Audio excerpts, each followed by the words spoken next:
Good morning, student of fourth class. Now we are going to discuss about the new chapter of chapter 6 of chapter 6. The name of the chapter, the junk seller. Okay, seller. Seller क्या होता है? जो बेचते हैं कोई सामान को, है ना, तो उसको क्या बोलते हैं? सेलर.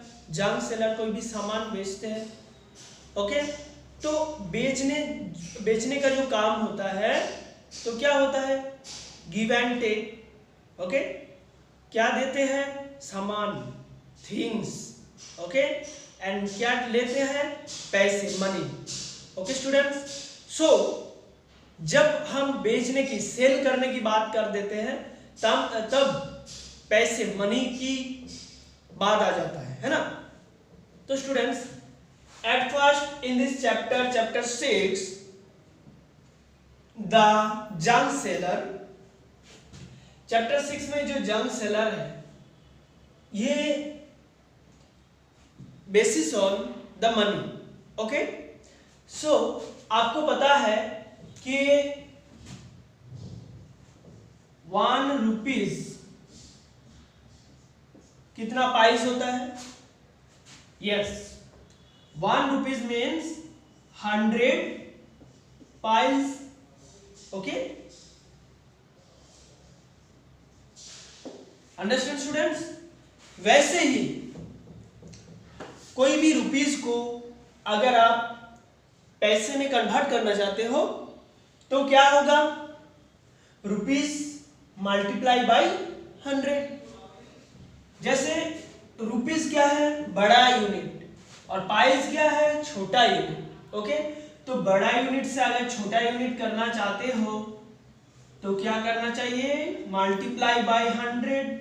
एंड छोटा यूनिट को बड़ा यूनिट में कन्वर्ट करना चाहते हो तो डिवाइड बाय 100. Understand students? तो आपको पता चला कि कोई भी पैसे को, रुपीस को पैसे में कन्वर्ट करना चाहते हो तो मल्टीप्लाई बाय 100, एंड कोई भी पैसे को आप रुपीस में कन्वर्ट करना चाहते हो, पाइस को, तो divide by 100. Okay, this is the relation for rupees and paise. For convert the rupees to paise, multiply by 100, and paise to rupees, divide by 100. Okay students, देखो अगर आप बोलते हो कि 12 रुपीज को पाइस में क्या होगा, तो 12 rupees equal to 12 into 100 paise is equal to 1200 paise. Okay, और भी एक एग्जांपल देता हूं. जैसे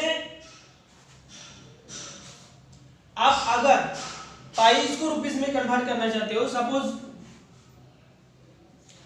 1500 पाइस कितना रुपीस होगा? 1500 पाइस इक्वल टू 1500 इंटू 100 से डिवाइड, ये आ जाएगा रुपीस में. ये रुपीस का सिंबल इधर लिखना सबसे पहले. ओके, सबसे पहले रुपीस का सिंबल लिख देना. और देखो इधर 2 जीरो है, 2 जीरो है, कट हो जाएगा 2 जीरो के साथ 2 जीरो. बचेगा क्या? 15 और 1, 15 1 जा 15, तो रुपीस 15. आ गया आपके आंसर. ओके स्टूडेंट्स, ये आ गया आपके आंसर.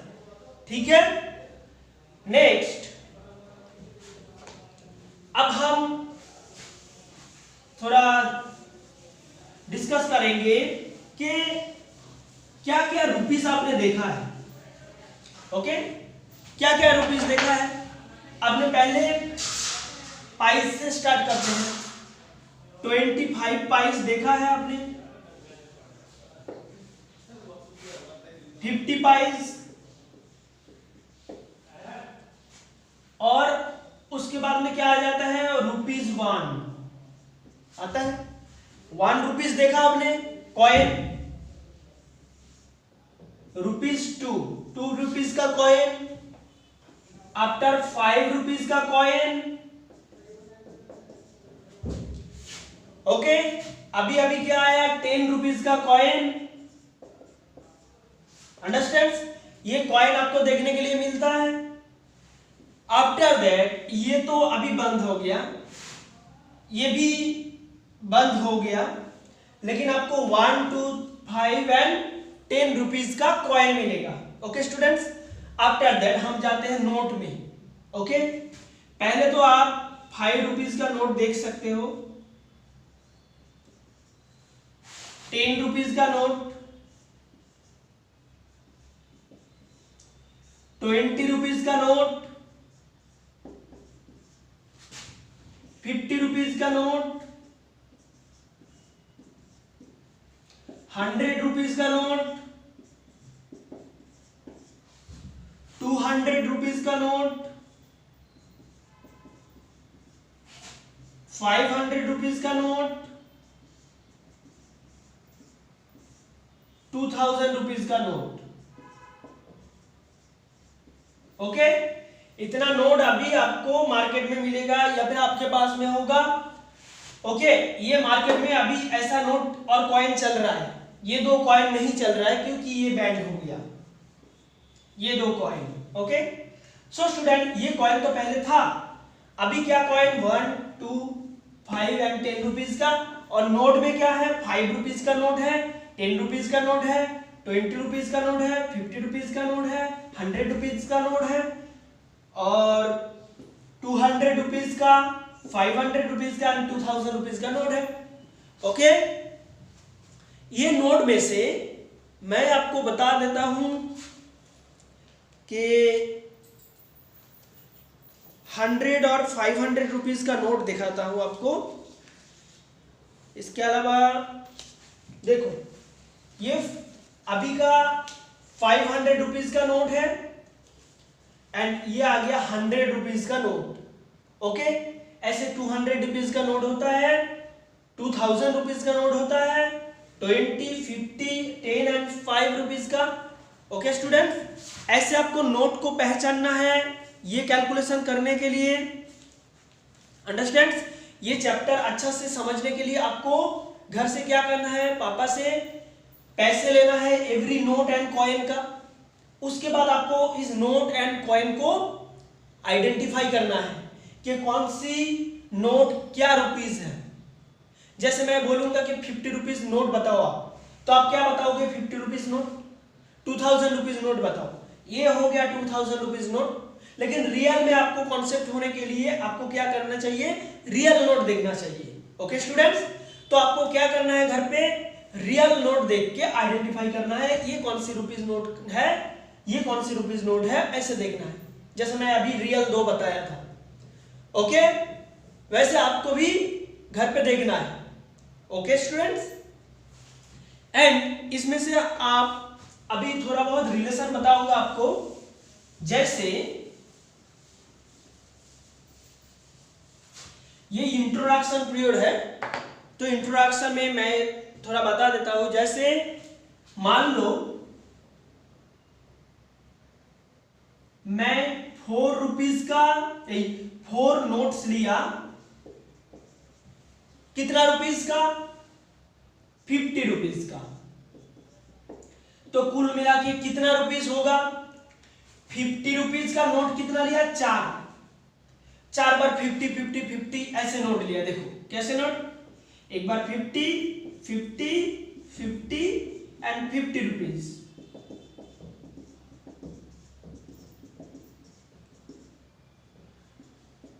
ओके, 4 50 रुपीज नोट लिया, तो 4 50 रुपीज नोट टोटल कितना होता है स्टूडेंट्स, 2 तो 1 रुपीज हो जाता है, सॉरी 100 रुपीज हो जाता है। वापस ये 2 को जोड़ोगे तो 100 रुपीज होता है, वापस ये दोनों को जोड़ोगे तो 200 रुपीज हो जाता है ना, 200 रुपीज। ओके, ऐसे भी कर सकते हो कॉन्सेप्ट में, या फिर आपको क्या करना है, डायरेक्ट मल्टीप्लीकेशन ही करना है। कितना रुपीज लिया, 50 रुपीज, कितना नोट लिया, 4 नोट लिया, मल्टीप्लाई बाय 4 करो, 4 0 जा 0, 4 5 जा 20, और आगे रुपीज का सिंबल हो गया ना, रुपीज 200 रुपीज मिला, तो आंसर में क्या लिखना है स्टूडेंट्स, रुपीज 200। ओके, ऐसे आपको करना है। उसके बाद में और भी एक एग्जांपल देता हूं। जैसे मान लो 6 नोट ऑफ ₹100। मैं 6 नोट लिया, किसका 100 रुपीज का नोट 6 लिया, तो कितना रुपीज लिया, 100 रुपीज का नोट लिया, कितना 6, तो मल्टीप्लाई बाय 6, 6 0 जा 0, 6 0 जा 0, 6 1 जा 6 और रुपीज, तो ये आ गया आंसर 600 रुपीज। तो लिख दो ₹600। Understand students? ऐसे ही आपको करना है इसी एग्जांपल के द्वारा। ओके, जैसे आपको सपोज मान लो और एक एग्जांपल देता हूं। जैसे आपको 3 नोट्स लिया आपने ऑफ 2000 रुपीज, तो कितना रुपीज होगा, 2000 का 3 लिया, तो 2000 का 3 लिया तो मल्टीप्लाई करो 2000 को 3 से, 3 नोट लिया तो 3 से मल्टीप्लाई, जितना नोट लेंगे उतना मल्टीप्लाई करना पड़ेगा, तो टोटल कितना रुपीस होगा, तो मल्टीप्लाई करके देखो 3 0 जा 0, 3 0 जा 0, 3 0 जा 0, 3 2 जा 6, तो 6000 रुपीस, रुपीस 6000। ओके स्टूडेंट्स, ऐसे आपको देखना है एग्जाम्पल में, और थोड़ा बहुत एग्जाम्पल मैंने बता दिया, तो you have to done by same like this the blackboard which is discussed in the blackboard. okay, so students, कुछ वर्ड्स प्रॉब्लम भी है जो आपको सॉल्व करना है। ओके, नेक्स्ट आपको बताऊंगा कि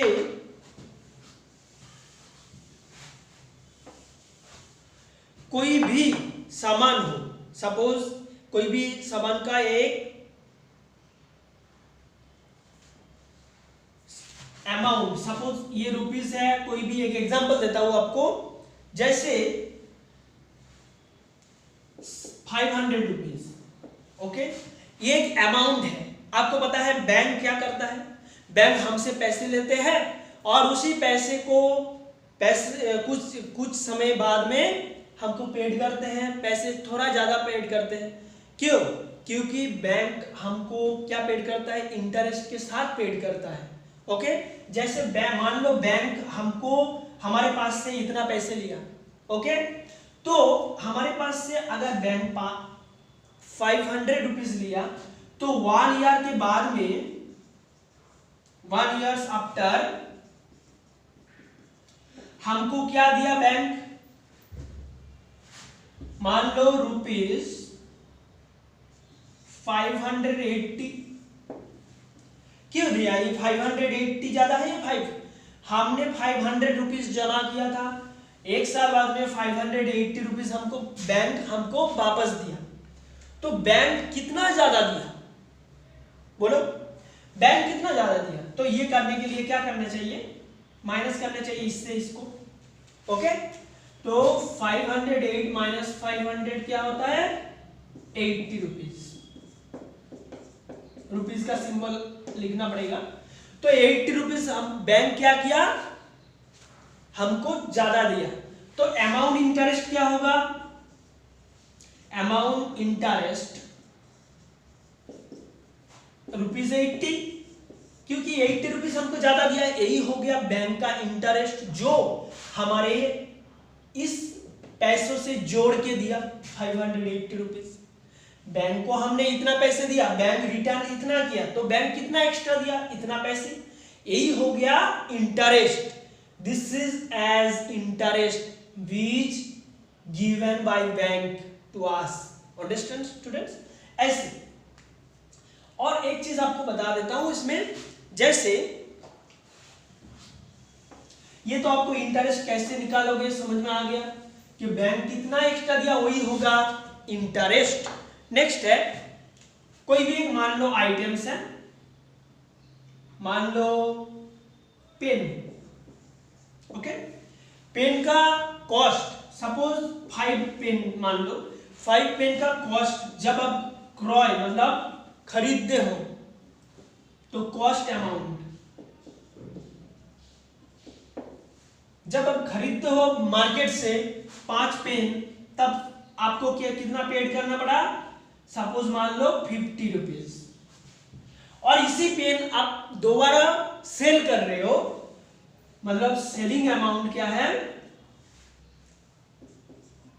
60 रुपीज।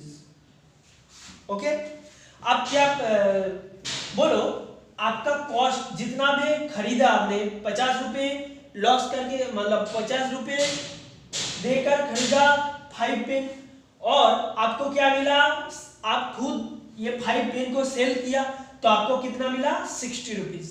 आप 60 रुपीज में बेचा तो आपको, आप बोलो अभी क्या आपका प्रॉफिट हुआ या लॉस हुआ, बोलो प्रॉफिट हुआ कि लॉस हुआ, आपका प्रॉफिट हुआ, क्योंकि आप जितना पैसे में खरीदा इस पेन को आप ज्यादा पैसे में बेच दिया वापस, तो आपको क्या होगा, प्रॉफिट हुआ। ओके, तो आपको क्या हुआ, प्रॉफिट। ओके, कितना प्रॉफिट हुआ स्टूडेंट, हाउ मच, कितना प्रॉफिट हुआ, 50 और 60, 60 माइनस 50 कितना प्रॉफिट हुआ, 60 से 50 माइनस कर दो, इससे इसको माइनस करो, क्या प्रॉफिट हुआ 10 रुपीज। तो क्या प्रॉफिट हुआ, ₹10, 10 रुपए प्रॉफिट हुआ आपकी, है ना, ऐसे निकालना है। उसके बाद में देखो और भी एक चीज आपको बता रहा हूं, जैसे बॉक्स। ओके, बॉक्स खरीदा, बॉक्स का रुपीज है 1 का 40, अब बेचा इसको, मतलब सेल किया, सेल करने के बाद में आपका क्या कितना अमाउंट मिला 35 रुपीज मान लो। तो आप जितने पैसे में इस बॉक्स को खरीदा, जितना पैसे में बेचा, तो कौन सी अमाउंट ज्यादा है, खरीदने की रुपीज ज्यादा है। तो अगर सेलिंग प्राइस इस प्राइस से, मतलब आप जितने पैसे लगा के खरीदते हो उससे सेलिंग प्राइस छोटा है, कम है, तो आपका क्या होगा, लॉस होगा या प्रॉफिट होगा। मान लो आप ये मार्कर को 2 रुपीज में खरीदा और 1 रुपीज में बेचा, तो आपको लॉस होगा या प्रॉफिट होगा, ऑब्वियसली लॉस होगा, क्योंकि आप 2 रुपीज में खरीदा लेकिन बेचा कितना 1 रुपीज में, आपको लॉस हो गया, कितना रुपीज लॉस हुआ 1 रुपीज। सेम टू सेम, आप 40 रुपए में इसको खरीदा, बेचा 35 रुपीज में, तो आपको प्रॉफिट हुआ लॉस हुआ, ऑब्वियसली लॉस हुआ, आपके कितना लॉस हुआ 5 रुपीज लॉस हो गया। ओके, माइनस करोगे तो निकल जाएगा 5 रुपीज लॉस कर दिया आपने, मतलब जितना पैसे में खरीदा 5 रुपीज कम पैसे में आप बेच दिया, इसको सेल कर दिया, तो आपको क्या होगा, प्रॉफिट होगा या लॉस होगा, ऑब्वियसली लॉस होगा। So student, loss and profit की कॉन्सेप्ट आपको दे दिया। ओके, तो ये चैप्टर हमने स्टार्ट करेंगे फ्रॉम द वर्कबुक से। अभी जो इंट्रोडक्शन पीरियड है, ये इंट्रोडक्शन में आपको क्या देखना है, अच्छा से देखना है कि क्या करना है हमें। ओके स्टूडेंट्स, नेक्स्ट क्लास में फिर मिलेंगे।